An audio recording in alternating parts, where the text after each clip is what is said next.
Deus, antes de nos dar qualquer coisa do lado de fora, primeiro Ele nos prepara do lado de dentro. Porque o poder fora do tempo acaba te ferindo. A Bíblia vai nos ensinar que Jesus fica 3 anos e meio com os discípulos. E nesses 3 anos e meio Ele trata do caráter dos discípulos. Só em Atos 2 que vai descer o Espírito Santo definitivamente com poder. Porque Jesus sabia que se desse poder para eles, antes de preparar eles iam se ferir. Tanto que João, o discípulo do amor, tem uma hora que ele fala para Jesus: Jesus, quer que eu ore para que caia fogo no céu e mate aquele povo? Imagina se Jesus tivesse dado poder para ele antes. Então, antes de Deus te dar algo, Ele vai te preparar. Tem muita gente que fica triste com isso, porque vê o irmão do lado recebendo e na vida dele nada, vê o outro irmão recebendo e na vida dele nada. Mas Deus te trouxe aqui para te dizer: eu estou te preparando, eu estou te preparando.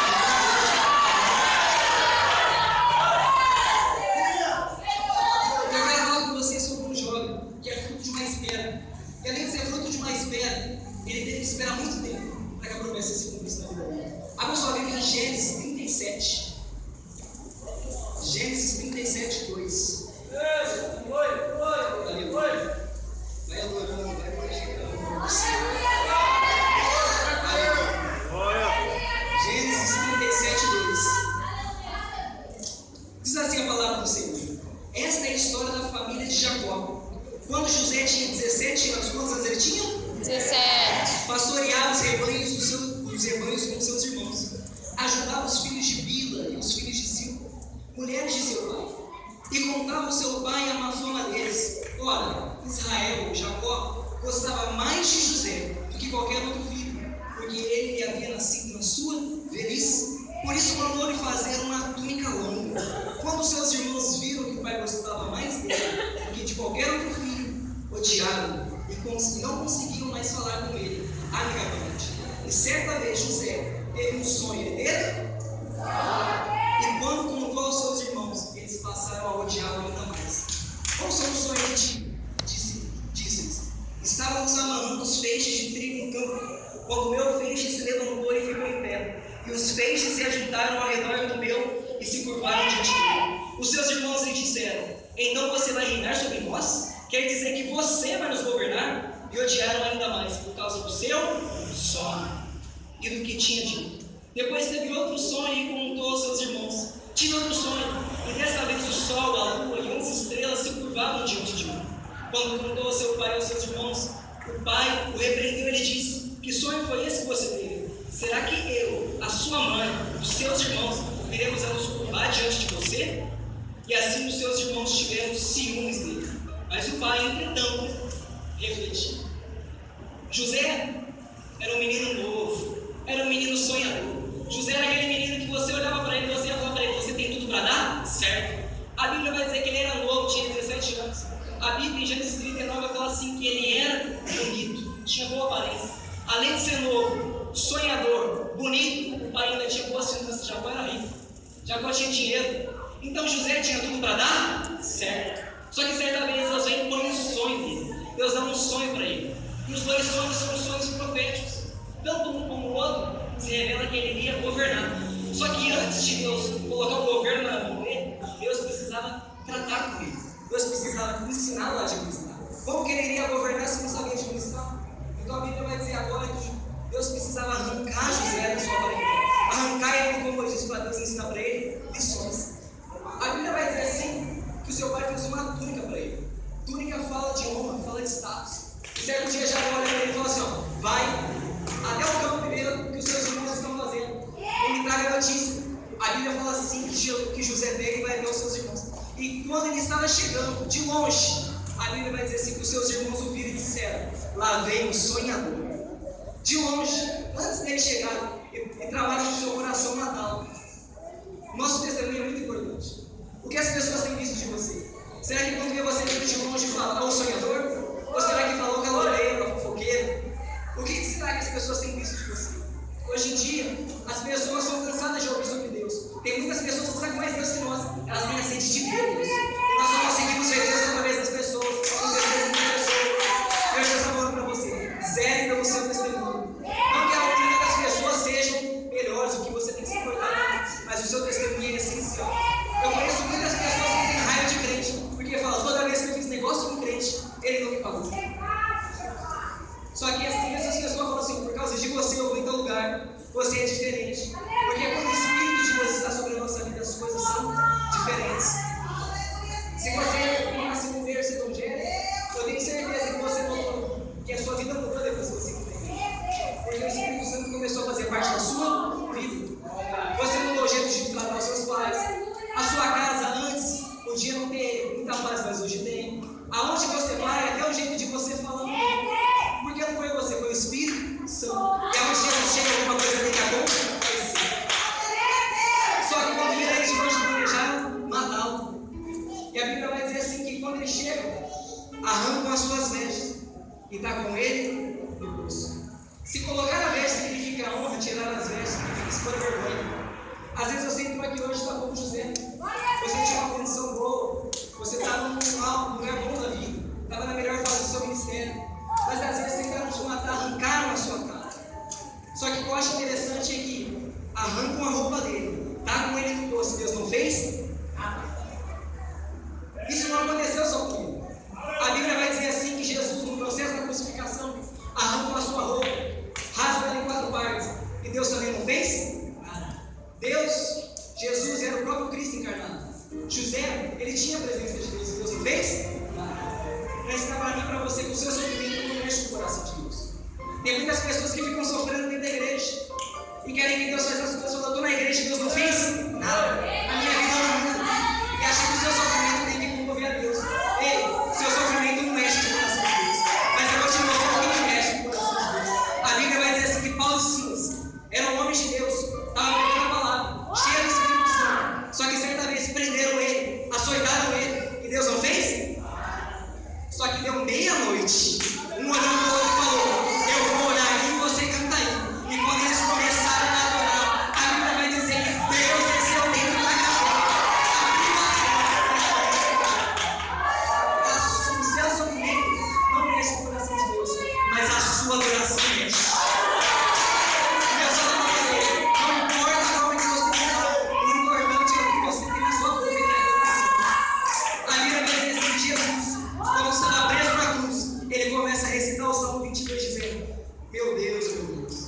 Por que me abandonaste? Ele recita o Salmo 22 e a Bíblia vai dizer em Tiago 5,13: se alguém entre vós triste, ore com ele, mas se alguém alegre, cante. Salmos são canções. Então, no momento mais difícil da vida de Jesus, Jesus cantou, Jesus adorou. Ele estava ensinando para mim e para você que as dores da vida não podem calar a sua voz, o sofrimento que você está passando não pode parar a sua adoração, porque ele sabia que o que ele estava passando não se comparava com aquilo que ele tinha na vida dele. O que você está passando não se compara. Tem muitas pessoas que olham assim: é jovem. Só que jovem também às vezes sofre, porque a Bíblia vai dizer, ou o sábio pregador vai dizer, que jovem ele é insensato. E eu acho engraçado isso, porque Deus poderia ter escolhido as crianças, que são puras, ou ter escolhido os mais velhos, que são mais maduros. Mas ele olha para o jovem, o sensato, cabeça dura, e fala assim: é esse que tem a minha força. Não é porque ele é forte, é porque a minha força está nele. Ele põe a força dele dentro de nós e nos chama de forte. Ele está falando para você: você é mais forte que essa decepção, você é mais forte que esse problema, você é mais forte que essas dores. Porque tem gente que vem aqui, mas a casa ainda não é forte. E às vezes só a vida essa dentro de casa, só Deus está falando para você é mais forte, é mais forte, é mais forte. É mais forte que as calúnias, é mais forte que as pedradas. E a Bíblia vai dizer que está com ele no poço. Eu acho engraçado esse negócio de poço, porque se você olhar para baixo, você só vai ver lama. Se você olhar para o lado, você não vai ver saída. Os postos da vida, as dificuldades da vida, nos forçam a olhar para cima, a olhar para o alto. Que os homens parecem pegar o time do socorro dele. Por isso que tem muitas pessoas que quando as coisas estão bem, saem da igreja. Mas quando as coisas apertam, elas sabem onde buscar resposta. Elas sabem que é o alto da resposta. Elas sabem que então, às vezes Deus permite a gente ficar no fundo do poço, para que a gente possa olhar para ele. Porque às vezes a gente está dentro da igreja, mas a gente não coloca o reino em primeiro lugar. Deus dá uma bênção e a gente esquece do reino. A gente fica olhando aqui, Deus está falando: não, eu quero que você olhe para mim. Olha para mim. E a Bíblia vai dizer assim que Judá, seu irmão, fala assim: não vamos vender ele não, afinal é nosso sangue, mas está vindo uma caravana de ismaelitas, vamos vender ele. Perdão, não vamos matar ele não, vamos vender ele. Você acha que era fácil para José dormir numa casa onde ele sabia que as pessoas odiavam?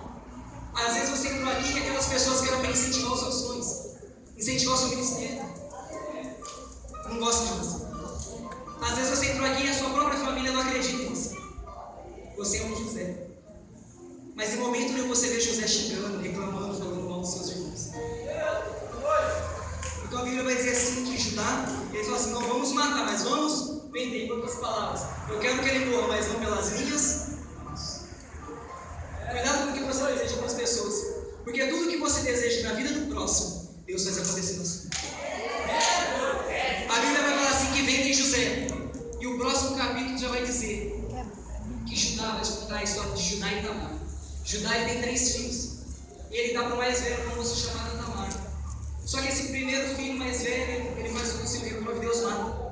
Deus matou o primeiro. Chega o segundo filho, que era para ser o redentor parental dela, que é o parente mais próximo para possuí-la. Pega, como ele sabe que não vai ser considerado filho seu e descendência sua, ele não deixa ele engravidar. Na hora do ato sexual, ele faz o coisa interrompido.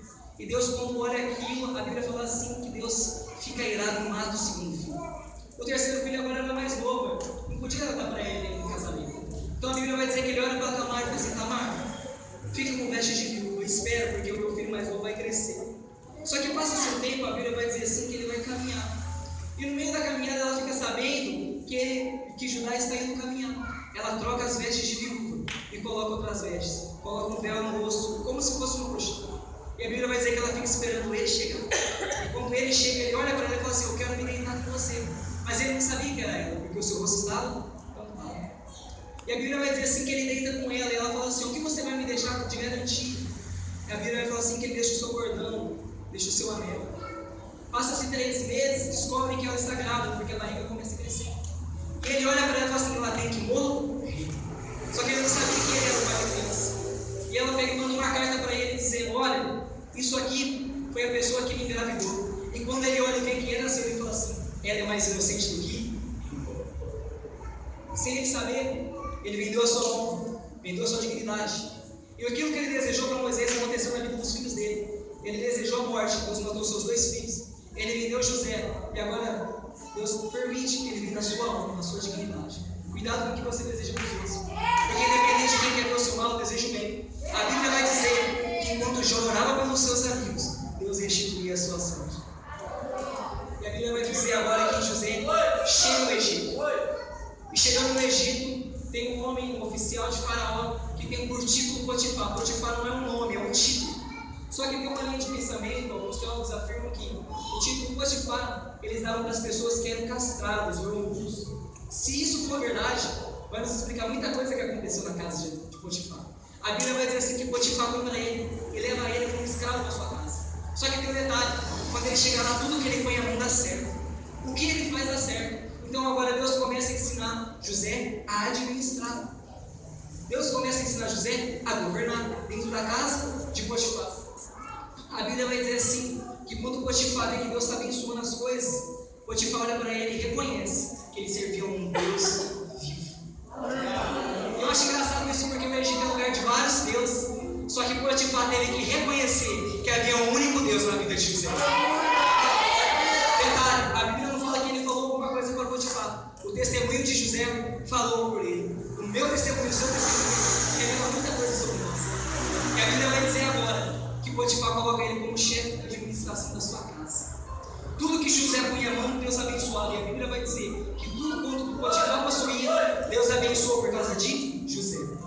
Agora você vai entender porque muita gente, muito ímpio, é abençoada. Não é porque é a presença de Deus, mas é porque tem pessoas lá que têm a presença de Deus. A Bíblia vai dizer que onde nós colocamos as nossas mãos, Deus abençoa. Às vezes você vai vender mais na sua empresa por causa de você. Pessoas que não mereciam a bênção vai receber por causa de você. Não se estranhe se no final do ano agora, se você que trabalha com vendas começar a vender mais, é por causa de você. Se você tem um comércio começar a vender mais, se você tem um ministério, as coisas começam a fluir mais.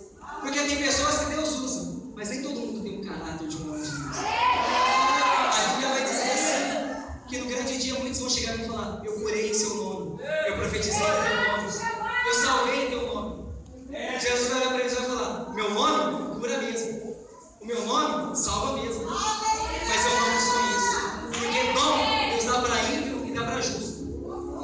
A Bíblia vai dizer que um dos dons que Deus dá é o dom de adquirir riquezas. Dom Deus dá para todo mundo, só que a Bíblia vai ser bem clara em dizer que a unção, ela despedaça todo o jugo. Não é o dom, é a unção.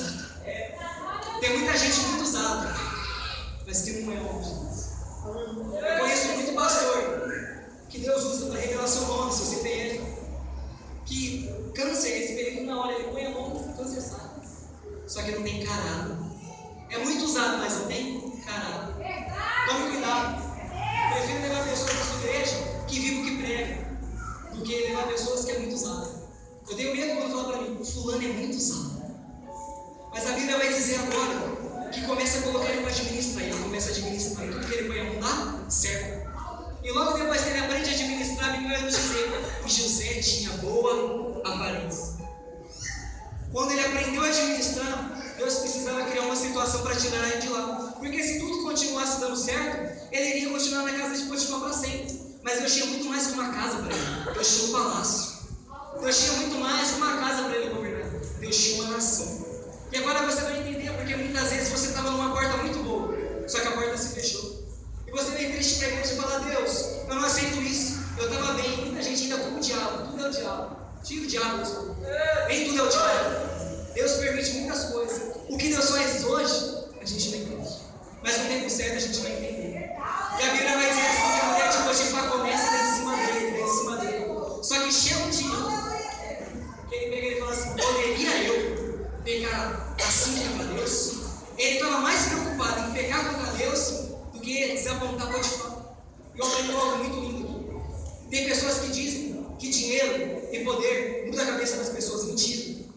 Dinheiro e poder potencializa aquilo que você já é. Porque caráter não é do dia para a noite. Caráter demora anos para ser formado.